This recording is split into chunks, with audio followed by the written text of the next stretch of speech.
Seni bersikap bodoh amat. Filosofi stoikisme untuk mengatasi overthinking kronis. Hai Sobat Vegantara, pernah kepala rasanya mau meledak, kan? Jujur saja, berapa jam sehari yang kamu habiskan untuk memutar ulang percakapan canggung 3 tahun lalu? Atau merancang 50 skenario kiamat tentang presentasi besok pagi yang belum tentu terjadi? Kamu lelah, bukan karena fisikmu bekerja keras, tapi karena otakmu sedang lari maraton di atas treadmill kecemasan. Kamu overthinking, kamu peduli pada terlalu banyak hal yang sebenarnya tidak pantas mendapatkan energimu. Kalau kamu merasa hidupmu disetir oleh rasa khawatir dan validasi orang lain, we need to talk. Ada cara untuk menghentikan kebisingan ini. Bukan dengan menjadi apatis, tapi dengan menjadi strategis. Bodoh amat bukan berarti pasrah, tapi fokus. Di era media sosial ini, kita dipaksa untuk peduli pada segalanya. Opini orang asing, tren terbaru, keberhasilan teman SD, semuanya menuntut perhatian. Akibatnya, kita mengalami obesitas mental. Kita kekenyangan informasi sampah yang memicu overthinking kronis. 2000 tahun lalu, di tengah kekacauan Romawi kuno, para kaisar dan pejuang menemukan sistem operasi mental untuk tetap waras di tengah gilanya dunia. Namanya stoikisme. Stoikisme sering disalahartikan sebagai gaya hidup tanpa emosi bak robot. Salah besar. Stoikisme adalah seni selective caring. Ini adalah panduan brutal tentang bagaimana mengalokasikan saham kepedulian kamu hanya pada hal-hal yang benar-benar bisa memberikan return, hasil. Ini adalah seni bersikap bodoh amat yang elegan. Bukan karena kamu tidak peduli pada hidup, tapi justru karena kamu sangat peduli pada kualitas hidupmu, sehingga kamu menolak menghabiskannya untuk drama yang tidak penting. Sobat Vegantara, mari kita bahas 3 prinsip stoik untuk membungkam overthinking. Bagaimana cara mengubah filosofi ini menjadi aksi nyata saat otakmu mulai rewel? Terapkan 3 disiplin stoik ini. Dikotomi kendali, the dichotomy of control. Ini adalah fondasi segalanya. Epictetus, seorang budak yang menjadi filsuf besar, mengajarkan, ada hal-hal di bawah kendali kita, dan ada hal-hal yang tidak.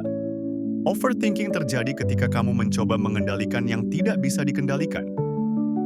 Di bawah kendalimu, fokus di sini. Pikiranmu, tindakanmu, responmu terhadap situasi, usahamu, nilai-nilaimu. Tidak di bawah kendalimu, bodoh amat di sini. Opini orang lain, cuaca, masa lalu, masa depan, hasil akhir dari usahamu, apakah gebetan membalas chatmu. Berhentilah menyiksa diri dengan mencoba mengatur cuaca. Ambil saja payungmu dan berjalanlah. Berhenti. Berdebat dengan realita, amor fati. Kita sering overthinking karena kita menolak kenyataan. Kenapa ini terjadi padaku? Seharusnya dia nggak ngomong gitu. Para stoik punya mantra. Amor fati, cintai takdirmu. Ini bukan pasrah, ini adalah penerimaan radikal.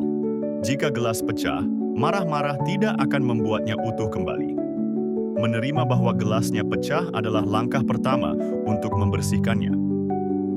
Jangan buang energi mental untuk berharap kenyataan berbeda dari apa yang ada di depan mata. Hadapi, terima, lalu tentukan langkah selanjutnya. Premeditatio malorum. Visualisasi negatif. Terdengar pesimis, tapi ini adalah vaksin anti cemas. Alih-alih overthinking secara pasif tentang bagaimana jika hal buruk terjadi, stoikisme mengajarkan kita untuk menghadapinya secara aktif di dalam pikiran. Bayangkan skenario terburuknya. Jika kamu dipecat, apa yang terjadi? Kamu akan sedih, ya? Tapi apakah kamu akan mati? Tidak. Kamu akan cari kerja lagi.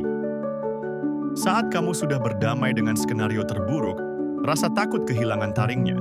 Kamu menyadari bahwa, hey, ternyata kalaupun itu terjadi, aku bakal baik-baik saja.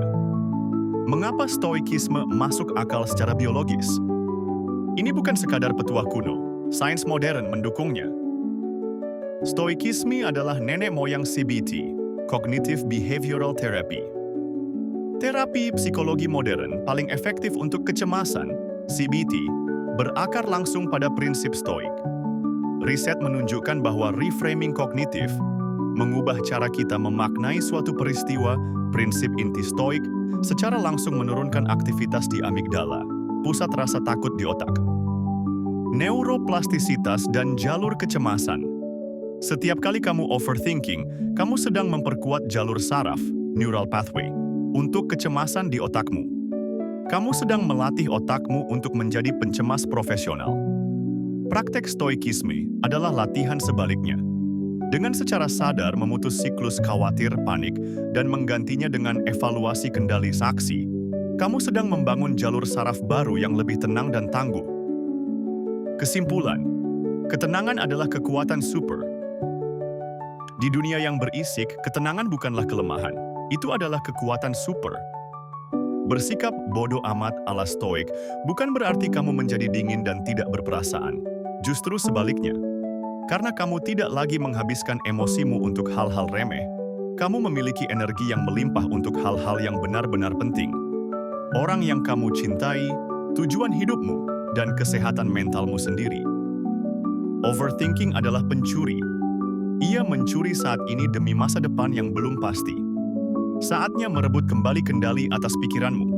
Jadilah raja di dalam kerajaan kepalamu sendiri. Channel ini penting dan bermanfaat, silahkan like, bagikan ke sahabatmu. Terima kasih dan sampai jumpa lagi.